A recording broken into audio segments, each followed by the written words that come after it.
নিরাপত্তা বলতে এখানে আমরা যেটা দেখতে পাচ্ছি এত রাতে, তাও রাত 10টার সময়, এটা একদমই ঠিক না। এইসব ডিসপিউট হওয়া খুবই দুর্ভাগ্যজনক বলে আমি মনে করি। এবং আজকে আমরা ডিজি এবং আইজি ল অ্যান্ড অর্ডারের সঙ্গে কথা বলেছি, ওরাও ভিজিট করেছে এমএলএ হস্টেল। তখনই আমাদের এমএলএ আমাদের আঙ্কেল রঞ্জিত দেববর্মার ঘরে বসে আমরা আলোচনা করেছি যাতে আগামী ভবিষ্যতে এরকম কোনো সিকিউরিটি ল্যাপস যাতে না হয় আমাদের এমএলএ হস্টেলে, সেটার জন্য আমরা কথা বলেছি। এবং এখন থেকে আজকে থেকেই এই সিরিয়াস সিকিউরিটি ম্যাটারটা ওরা লুক আফটার করবে।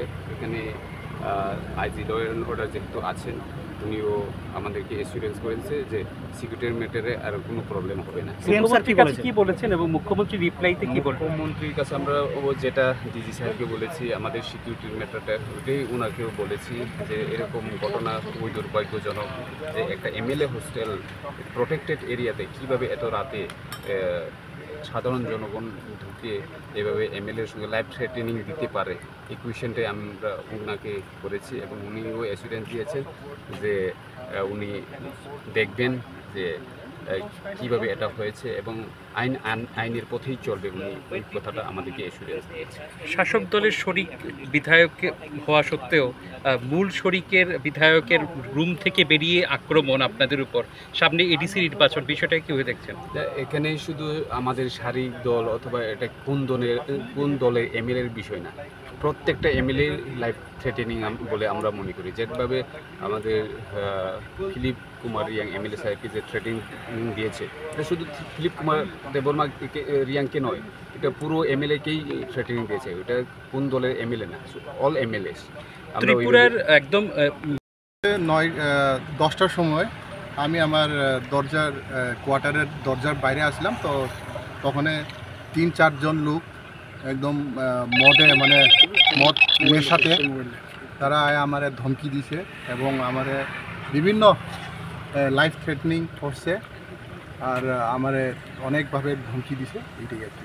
ওরা ভিতরে ঢুকলো কীভাবে এটা আমি কইতে পারতাম না, বাট আই থিঙ্ক তারা একজনের কাছে মনে আইছে, আমার যে উপরের কোয়ার্টার তাই না, এখানে মনে আইছে। কার কাছে? এটা প্রমোদ রিয়াংয়ের কাছে মনে আইছে। BJP MLA? হ্যাঁ, বিজেপি এমএলএ।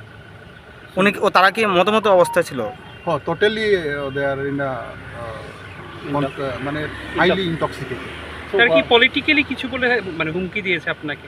বলে লাইফ থ্রেটনিং, হ্যাঁ, আমাকে মারে ফেলবে এবং আমার মাথা কাটে রাখবে, সেইভাবে 400-500 জন লোক আনবে সে আর।